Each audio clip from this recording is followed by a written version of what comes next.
확진자가 10,000명을 넘어섰지만 아직도 끝이 아니라는데 우려가 큽니다. 우리나라만이라도 하루빨리 종식 단계로 접어들었으면 하는데 어떤 노력이 필요할까요? 자, 지금 그래프를 한번 보시죠. 2월 18일 32번째 확진자가 나오기 전만 해도 이렇게 가파르지 않았는데 31번 확진자가 나온 이후에 이렇게 계속 확진자가 늘어서 첫 발생 74일 만에 10,000명을 넘어섰습니다. 오늘까지 확진자 수는 10,062명입니다. 그렇지만 완치율도 계속 높아지고 있다는 점 우리에게 희망을 주고 있습니다. 6,021명이 현재 완치 판정을 받았습니다. 절반이 훨씬 넘지요. 이제 추가 확진자가 나오지 않도록 하는 것이 매우 중요한데 집단 감염 그리고 해외 유입 차단 이 두 가지가 관건이라고 할 수 있습니다. 현재 해외 유입 확진자가 전체 확진자의 6.4%를 차지하고 있습니다. 일단 4월 1일부터는 우리나라에 들어오는 모든 입국자 2주간 자가 격리하게 돼 있죠. 잠실 운동장에 선별 진료소를 만들어서 서울에 사는 입국자들 전부 전원 검사한다는 그런 방침인데 이 부분 가지고도 한번 좀 생각해 보도록 하겠습니다. 이런 와중에 안타까운 소식이 하나 전해졌습니다. 대구 지역의 내과 의사인데요. 확진 판정을 받기 전에 환자와 접촉했습니다. 대구 질병관리본부는 코로나 때문에 숨진 것이 명확해 보인다라고 했는데요. 코로나 환자를 치료했던 의사가 숨진 것 우리나라에서는 첫 사례입니다. 참으로 안타까운 소식입니다. 자, 정부 발표 내용 먼저 듣고 얘기 나눠보겠습니다. 오늘 누적 확진자가 1만 명이 넘어섰습니다. 다만 확진 환자들 중에 6,000명이 넘는 확진자들이 완치되어 격리 해제되었고 남은 확진자들도 최대한 건강하게 완치될 수 있도록 더욱 계속 노력하겠습니다. 신규 확진자 86명 가운데 48명은 국내에서 확진된 사례로 아직까지 집단 감염이 주요한 발생 요인으로 확인되고 있습니다. 해외 유입 신규 사례는 총 38건으로 검역 단계에서 확진된 사례가 22건, 지역사회 확진 사례가 16건입니다. 이 중 2명을 제외한 36명이 모두 우리 국민입니다. 예, 오늘도 가톨릭대 의과대학 미생물학 교실 백순영 교수 모시고 함께 코로나 얘기 짚어보겠습니다. 어서 오십시오. 예, 안녕하세요. 교수님, 지난 2월에 JP모건이 우리나라 확진자 10,000명 넘어설 것이다 이렇게 예상하지 않았습니까? 그때는 어떤 근거로 그걸 내놓았을까요? 예, 그때 모델링이 굉장히 정확했었고 예. 그래서 JP 모델링에서 미국에서도 그렇게 많이 발생할 것이라고 예상한 게 굉장히 정확한 것 같습니다. 예.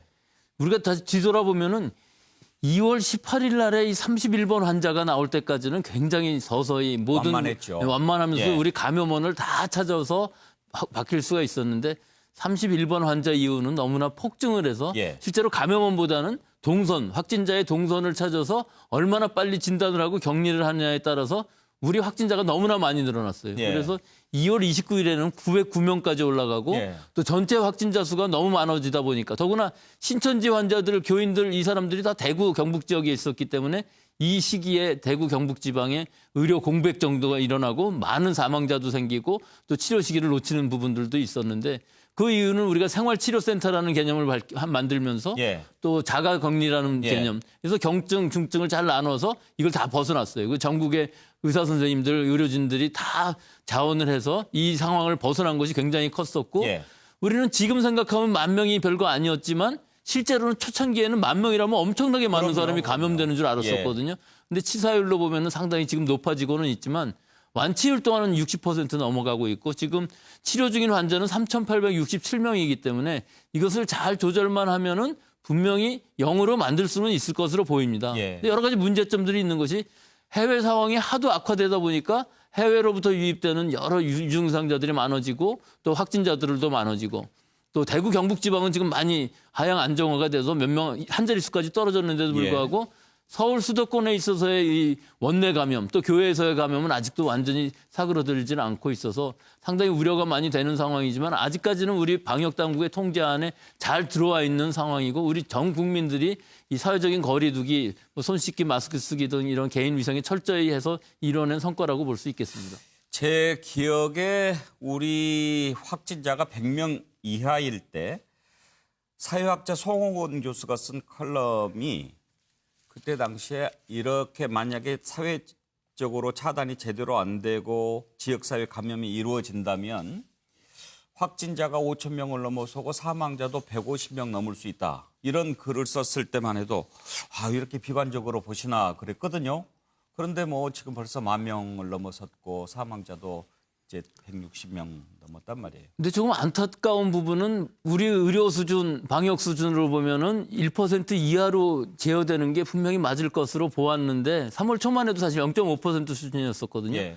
근데 청도 대남병원부터 시작해서 지금도 대구 요양원들, 요양병원들 또 원내 감염이 상당히 산발적으로 일어나도 집단 감염이 일어나면서 특히 정신과 폐쇄병동에서는 사망하시는 분이 굉장히 많아서 이 사망률이 지금 1.7%까지 올라가고 있는데 아마 앞으로는 이 부분은 상당히 안정적으로 될 것으로는 보이지만 예. 실제 우리 확진자 수가 100명 이상을 넘어가지를 않기 때문에 분모 자체가 늘어나지 않아서 이 치사율이 떨어지지는 않을 것으로 보이지만 또 더 이상 올라가지는 않는 안정적인 추세로 1.7%라는 것이 상당히 높은 치사율이기는 하지만 예. 다른 해외의 선진국들을 비교해 보면 이것 또한 굉장히 낮은 치사율일 수 있거든요. 그만큼 우리는 진단을 빨리 해서 지역사회 전파를 막아서 실제 진단하고 치료 시기를 놓치지 않은 부분이 분명히 치사율을 낮추는 데는 중요한 역할을 했을 것으로 보입니다. 예.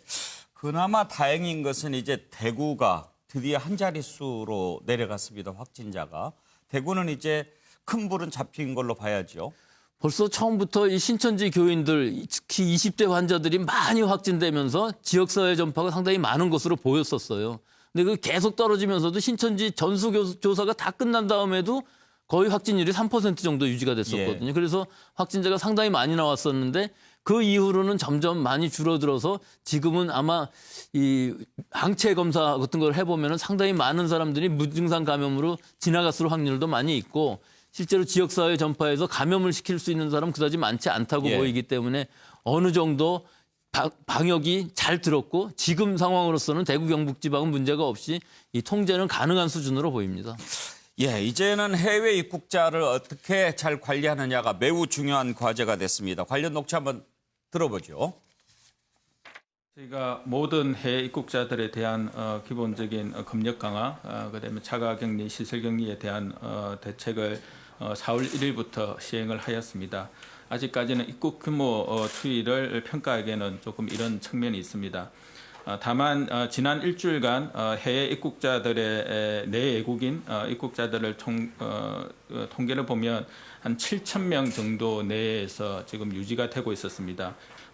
어제 4월 2일자 입국 통계 출입국 시스템에 따른 입국 통계를 보면 6,000명 미만으로 지금 감소가 된 상태입니다. 내일부터 잠실 종합운동장에 대규모 해외 입국자 전용 워킹스루 선별 진료소를 설치해서 운영하고자 합니다. 하루 평균 여기에서만 1,000여 명의 진단 검사가 가능한 그런 규모입니다. 예, 교수님 일단 해외 입국자가 그렇게 많이 들어오는 현실은 아닙니다, 지금. 이게 90% 작년에 비해서 90%가 줄었다는데도 7,500명이 상당히 많은 숫자이긴 합니다. 근데 이 중에 75%가 내국인이기 때문에 입국 금지라는 개념이 상당히 일어나기 어려운 상황이었거든요. 그런데 지금은 또 4월 2일자로 보면 6,000명 이하로 떨어졌다고 그러니까 실제로 자가격리를 하든 시설격리를 하든 상당히 방역당국에 여유가 생기는 이 검역에 있어서 어느 정도 숨통이 트이는 부분이 분명히 생길 것으로 예. 보입니다. 지금 잠실운동장에 선별진료소 만들어서 워킹스루로 진단한다고 하는데 효과를 어떻게 보십니까? 이게 지금 하루에 1,000명 할 수 있다고 그러니까요. 지금 우리 입국하시는 분들이 전부 전수검사로 진단검사를 받는 것은 아니거든요. 예. 유럽발은 전수검사를 받고 예. 미국에서 들어오시는 분들은 3일 이내 내국인인 경우 3일 이내에 보건소에서 검사를 받게 되어 있는데 실제 지금 입국자 전원을 진단검사를 할 수가 없기 때문에 일단 서울시만이라도 대부분의 아마 입국자 중에 서울 수도권이 많을 텐데 서울에서만이라도 일단 입국했을 때 진단검사를 받는다면은 그만큼 자가격리하는데도 수월한 부분이 있겠죠. 예. 하지만 진단검사 해서 음성이 나왔다고 해서 이분들이 2주간 격리를 안 하는 것은 아니고 그 2주간 동안 자가격리를 하면서 자기 가족들 간의 2차 전염 또는 지역사회 전파를 막는다면은 2주 후에 다시 한번 음성을 받고 또 근데 이게 지금 이 잠복기가 2주보다 더 긴 사람들도 있기 때문에 예. 2주가 지났다 하더라도 1, 2주 정도는 본인이 잘 자숙하는 시기가 분명히 필요할 것으로는 보입니다. 예. 그런데 차재현 교수 지금 그 선별진료소 워킹스루로 네. 저렇게 많은 사람 처리할 수 있는 게 아이디어다 이렇게 생각을 했는데 네. 지금 저 지역에 출마한 여야 후보들은 다 좀 걱정하고 비판하는 목소리를 내고 있습니다. 그렇죠. 뭐 아무래도 그러니까 지금 1,000명이라는 분이 그러니까 상당히 감염의 가능성이 높은 분들이 한 곳에 그러니까 집결을 하고 그분들이 또 물론 뭐 올 때는 아마 이 간용 버스를 통해서 아마 다들 모셔오겠지만 아마 또 갈 때까지 각자 집으로 흩어지는 과정에서는 사실 통제가 좀 불가능한 측면이 있다. 그렇다고 한다면 그 옆에 인근에 있는 식당 같은 데라든지 또 저렇게 드나드는 과정에서 지역 주민들과의 접촉 이런 부분들 때문에 사실 어떻게 보면 이 지금 그 지역 이게 주변에 거주하시는 분들 입장에서는 불안감이 커질 수밖에 없는 상황인 것이죠. 그렇기 때문에 뭐 일각에서는 그런 이야기도 하더라고요. 각 그 서울에 또 이 구청별로 그렇게 나눠서 하는 것도 하나의 방법이 아니냐는 생각 말씀들을 하시는데 저는 좀 뭐 서울시가 이렇게 하는 부분이 좀 불가피한 측면이 있다는 생각이 듭니다. 지금 아무래도 앞서 말씀하신 것처럼 지금 입국자들 중에 서울 거주 아마 내국인 비율이 상당히 높을 겁니다. 그렇기 때문에 이 지금 서울의 각 자치구에다 맡겨놓을 것 같으면 거기도 똑같은 불평이 있을 수밖에 없는 상황이거든요. 그렇다고 한다면 지금 잠실 운동장 같은 경우는 상당히 좀 나름대로 개할지고 그리고 지금 드나드는 부분에 있어서 서울시가 조금 더 신경을 써서 한다고 한다면 아무래도 그러니까 이 뭐 서울의 지금 자치구가 지금 한 23개 정도 되잖아요. 거기서 여러 군데서 23개에서 나오는 불평을 한 곳에 모아서 하는 것도 하나의 방법이지 않을까. 물론 제가 잠실에 계신 주민들 입장에서는 상당히 제 말씀에 좀 불편한 걸 느끼시겠지만 좀 불가피한 측면이 있다는 생각이 듭니다. 불가피하지 않겠느냐. 윤기찬 부위원장께서는 어떻게 생각하시는지요? 일단 아이디어는 잘 내신 것 같은데요. 잠실운동장까지 갈 필요 없이 오히려 그 공항 근처에 그 업무 협약을 맺어서 거기서 하시는 거 어떤가라는 생각을 했고요. 굳이 서울까지 들어올 필요 없이. 그러니까 언론 기사 보니까 택시하고 자가 차량 이용하시는 분은 이제 글로 가셔서 거기서 진단 검사를 받고 리무진 버스 이용하시는 분은 또 거주지 근처 선별진료소로 가서 받아라 이런 또 언론 기사가 있어요. 그래서 그 정확히 이게 맞는지 안 맞는지 모르겠지만 어찌됐든 제 생각에는 진단 검사를 받게 하는 건 맞지만 이동 거리를 길게 하거나 좀 더 그 이동상에 혹시 또 감염의 위험이 있는 이런 경로를 만드는 것은 옳지 않다라고 보고 저는 이제 그 지자체 입장에서는 되게 발빠르게 움직이는 걸로 보여요. 그런데 정부에서 이 외국인이 지금 7,000명 입국자 중에 외국인이 한 2,500명, 2,400명 정도 되는데 외국인이 너무 많단 말이죠. 이전에 정부에서 예상했던 것보다 훨씬 많이 들어오고 있어요. 그러면 외국인은 일단 입국을 특별한 거 없으면 금지나 제한시켜 놓고 내국인 위주로 이런 그 검사를 통해서 일단 그 방역을 하는 것이 어떨까. 정부가 조금 전향적으로 한번 검토를 해볼 필요는 있다고 저는 생각을 합니다. 자, 관련해서 몇 가지 좀 더 짚어보겠습니다. 안타까운 소식인데요. 대구에서 외래 환자를 돌보던 내과 의사가 코로나19 확진 판정을 받고 숨졌습니다. 어제도 일부 오보가 있을 정도로 상황이 매우 위중했는데 결국은 숨졌습니다. 이 의료진의 사망으로서는 국내 첫 사례입니다. 기저질환이 좀 있었던 것으로 알려지고 있습니다만 개인정보이기 때문에 당국이 공개하지는 않습니다. 관련 발표를 잠깐 들어보시죠. 일반적인 진료를 하다가 확진 환자에게 노출이 되어 코로나19에 감염돼서 오늘 사망하신 그 내과 의사의 그 고인의 명복을 빌고 또 유족의 심심한 위로의 말씀을 드립니다.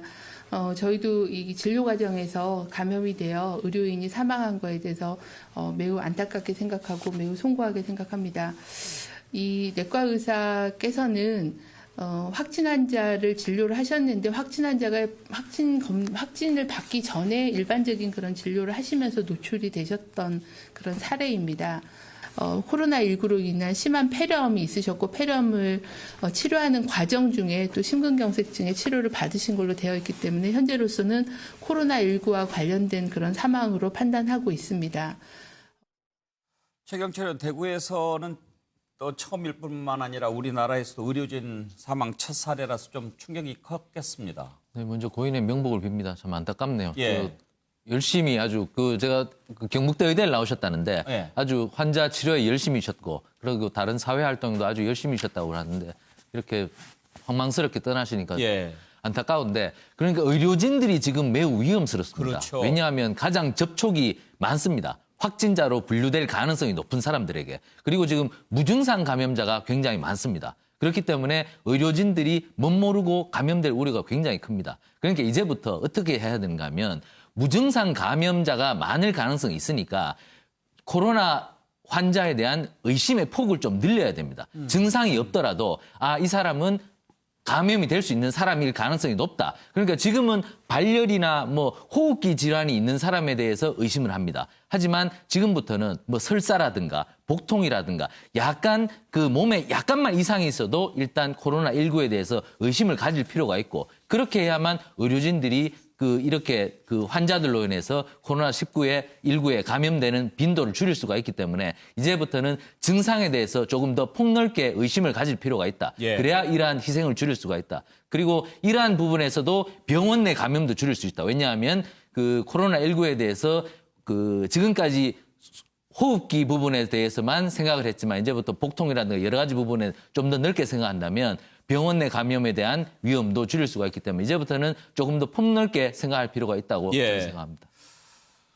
교수님, 일단 당국에서는 기저질환이 있지만 개인정보라서 공개하지 않는다라고 얘기합니다만 지금 이제 심근경색 증세를 보여가지고 스텐트 시술까지 했다고 합니다. 지난번에도 교수님 얘기하실 때 심혈관계 질환이 있는 사람 더 위험할 수 있다고 얘기하셨죠. 그러니까 결국은 이 폐렴 증상이 굉장히 심각하셨고 심혈관계 질환이 있게 되면은 이 산소 공급도 굉장히 어렵고 다발성으로 장기 부전이 일어날 수 있기 때문에 아마 심부전도 일어나셨던 것 같고 치료를 많이 하셨는데도 불구하고 아마 사망하신 것으로 보이는데 이 기저질환이라는 부분은 아마 개인정보니까 밝히지는 못하겠지만 심혈관계 질환이 있어서 스텐트 시술도 하셨던 것으로 보여서요. 안타깝지만 지금 사망하신 이유를 확실하게 밝히는 것은 방역당국이 지금 꺼려시는 것 같고 다만 내과 선생님이 얼마나 열심히 환자를 잘 진료를 하셨으면은 지금 이런 감염이 일어나고 실제로 그 환자들이 나중에 확진은 받았다지만 실제 내원했을 때에는 그런 증상들을 이 의사 선생님들이 잘 보시고 문진하고 실제로 청진기 대고 치료를 하셨던 분이시기 때문에 다른 의사 선생님들하고는 다르게 좀 더 열심히 하셨던 의사 선생님으로는 보입니다. 관련해서 오늘 질병관리본부가 흡연자도 고위험군으로 분류를 했더군요. 그거는 이탈리아의 상황에서도 잘 보이다시피 많은 장기간에 걸쳐서 많은 사람들이 흡연에 의해서 호흡기계가 완전히 좀 손상이 된 상황에서 이 코로나19에 감염이 되면은 사망하는 케이스가 많아서 흡연이라는 것도 분명히 기저질환에 들어갈 수 있다 하는 것을 알 수 있고 또 젊은 사람의 경우에도 마찬가지거든요. 비흡연자보다는 흡연자가 훨씬 더 사망률이 높을 수 있기 때문에 이번 기회에 금연을 결심하는 것도 좋다고 봅니다. 한 가지 더 짚어볼 일이요. 목욕탕에서 확진자가 발생했습니다. 철원의 경우인데요. 관련된 녹취를 듣기 전에 한번 살펴보죠. 지난달 29일에 철원군 고석정에 있는 사우나를 이용한 간병인입니다. 의정부 성모병원 간병인이었는데 확진 판정을 받았고요. 그 날짜에 이용했던 사람들 가운데 또 4명이 확진 판정을 받았습니다. 대중목욕탕에서 집단 감염 우려가 되는 상황인데요. 녹취 한번 들어보죠. 포천, 철원, 철원 사례나 아니면은 진주에서 지금 또 하나의 이제 지역사회 감염 유행 사례가 발생하고 있고 그게 이제 스파나 목욕탕과 관련돼서 그런 우려를 하실 수 있을 것 같습니다. 근데 이제 저희가 말씀드리는 거는 증상이 있으신 상황에서 실내에서 아주 밀접한 접촉을 하는 모든 공간이 다 전파가 다 가능한 그런 상황입니다. 지인들이 그 목욕탕에서 만나서 긴밀하게 대화도 나누시고 그러셨기 때문에 이제 전염이 된 걸로 보고 있기 때문에 증상이 있으신 분은 이제 가급적 집에 머무르시고 야외 외출을 하지 말아달라는 그런 당부가 있고 또 어느 공간이든지 물리적인 거리두기를 좀 둬달라라는 그런 기본적인 원칙이 어느 공간이든지 다 적용이 가능하다.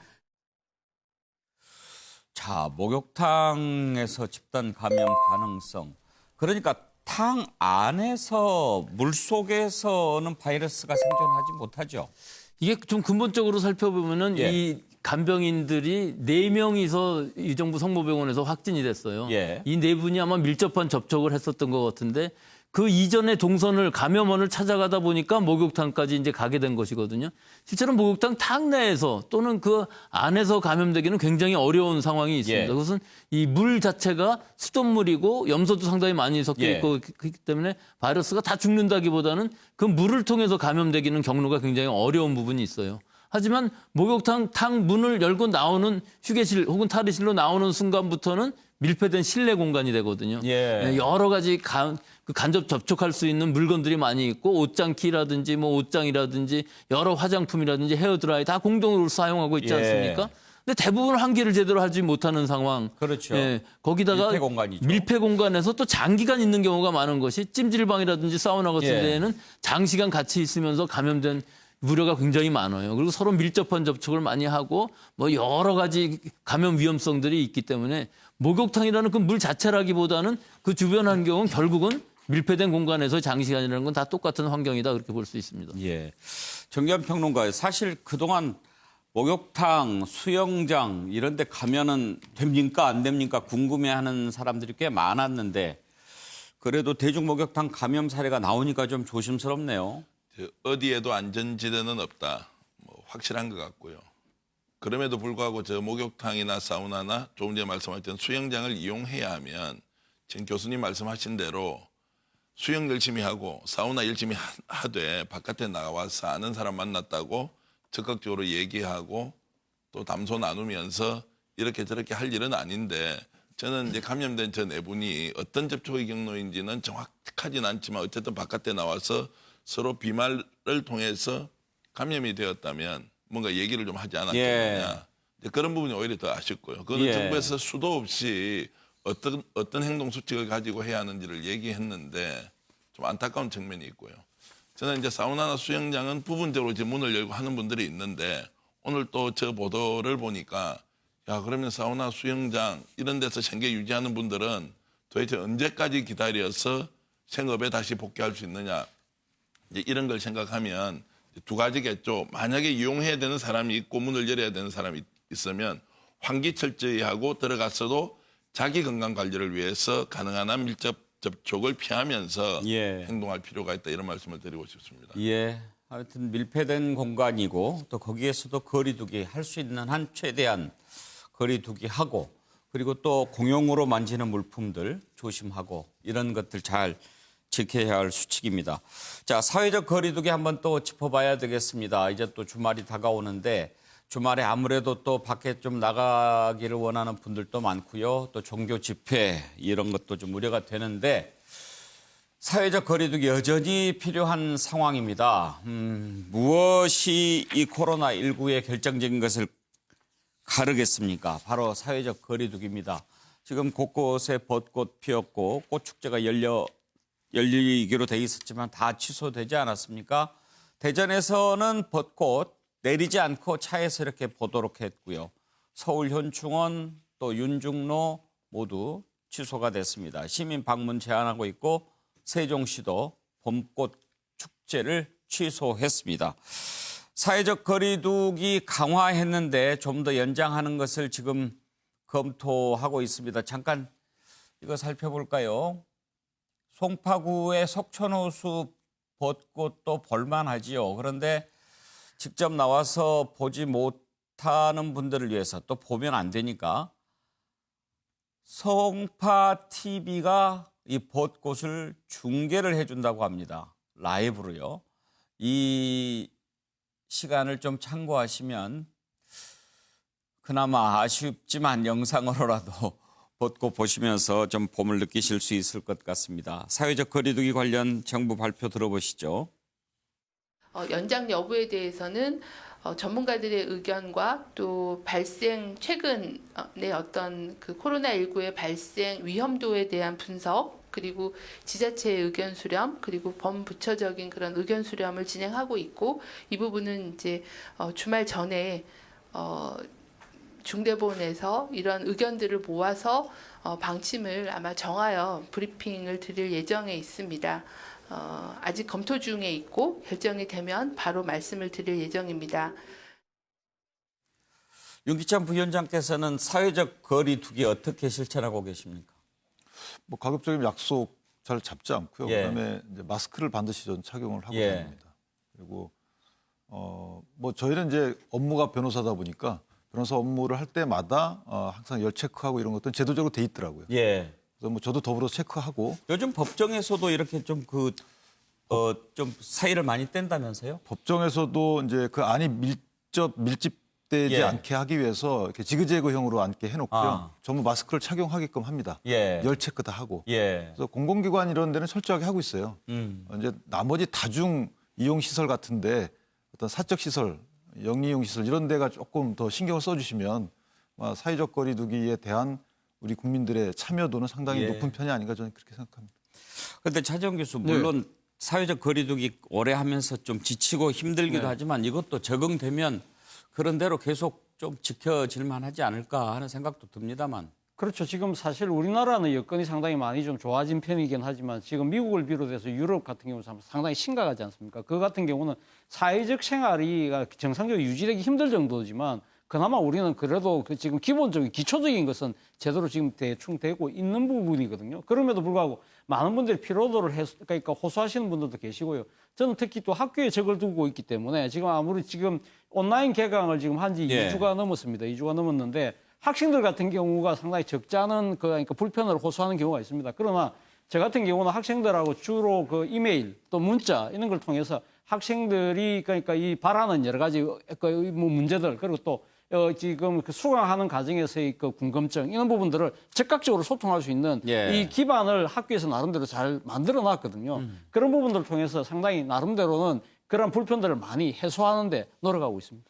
지금 강의 온라인으로 하고 계시죠? 예, 온라인 하고 있습니다. 예. 어때요? 해보시니까 훨씬 더 힘듭니까? 힘듭니다. 사실은 지금 저 같은 경우는 미리 녹화를 하는데 그 파워포인트에 제 앉아 그 육성을 입혀서 하는 거지만 제가 지금 3학점짜리를 두 개를 하는데 그 같은 경우는 지금 25분짜리 그 파일을 3개로 잘라서 그걸 갖다가 압축을 해서 동영상 사이트에 올리는 거거든요. 예. 그런데 이 녹화하고 압축하고 올리는 과정이 결코 만만치는 않습니다. 예. 그리고 또 하나는 지금 그동안 대면에서 이야기할 때 하고 이걸 갖다 지금 대면이 아닌 상황이기 때문에 학생들한테 뭔가 조금 좀 생생하게 어떻게 전달할 수 있을까 이 부분에 대해서 기존의 교환을 좀 더 손을 봐야 되는 그런 측면들도 있기 예. 때문에 준비에는 훨씬 더 많은 시간이 걸리는 것 같습니다. 당장 다음 주 9일부터 이제 고등학교 3학년, 중학교 네. 3학년 온라인 개학하지 않습니까? 온라인 수업을 해야 될 선생님, 학생들한테 팁을 하나 주신다면 어떤 점을 주시겠어요? 아무래도 지금 초중고등학교 같은 경우는 저희들 같은 경우는 녹화를 해서 그렇게 지금 그러니까 실시간 기반으로 하지 않는 거지만 지금 중고등학교 같은 경우는 지금 실시간으로 지금 하겠다는 예. 거 아닙니까? 그렇다고 한다면 아마 지금 웹캠 같은 걸 통해서 서로 얼굴을 보고 할 수 있도록 그렇게 하는 부분들인데 그런 부분들에 대해서는 상당히 아마 선생님들 그리고 또 학생들 스스로도 상당히 그런 이 기술을 이용하는데 상당히 아마 미숙할 거예요. 그런 예. 부분들을 미리미리 좀 준비하고 연습을 할 필요가 있지 않나 하는 생각이 듭니다. 예, 아주 도움이 됐습니다. 교수님, 사회적 거리 두기 지금 코로나 대처하는 것 중에 가장 중요한 것 꼽으라면 이거라고 할 수 있을까요? 그러니까 어느 시점에서 지금 할 것이냐 하는 것이죠. 우리 국내 환자가 발생하는 것이 0이 된다. 또 해외에서 들어오는 부분들이 몇 명 있다. 이 정도 됐을 때 과연 우리가 지역사회 감염이 없다 하고서 재확산을 막을 수 있기 때문에 방역당국의 통제가 가능하다. 이렇게 얘기할 수 있느냐 하는 것이 여러 가지 근거가 지금 없어요. 그렇기 때문에 이런 부분들은 우리가 지금 그 면역 진단이라는 부분을 방역당국에서는 승인하고 있지 않지만 우리 지역사회 즉 대구 경북 지방이나 또는 서울이나 수도권 지역 또는 이 전라도 지역은 상당히 많이 노출이 안 돼 있거든요. 예. 그럼 얼마나 많은 사람이 감염이 되었었고 또 완치가 되었고 얼마나 많은 사람이 전혀 노출이 되지 않았었냐 하는 것들을 면역 진단 방법으로 우리가 알 수가 있거든요. 그러니까 모니터링을 해서 적어도 뭐 100명, 200명 정도만 해도 퍼센트로 상당히 많이 나올 수 있으니까 뭐 여론조사랑 비슷한 상황이 될 수가 있습니다. 예. 아주 많은 양을 할 수도 있고 뭐 경비가 적게 든다 그러면 적은 수의 모니터링만 가지고서도 이 어느 정도 시기에서 우리가 방역 당국의 통제가 가능한가 하는 것을 과학적으로 가를 수 있는 시점이 될 수가 있기 때문에 이런 진단 방법들이 일반 병원들에서 엘라이자 메소드라는 걸 통해서 충분히 할 수 있는 것이기 때문에 이런 방법을 통해서 어떤 과학적인 근거와 또 사회적인 합의가 필요한 예. 이런 시점인 것 같습니다.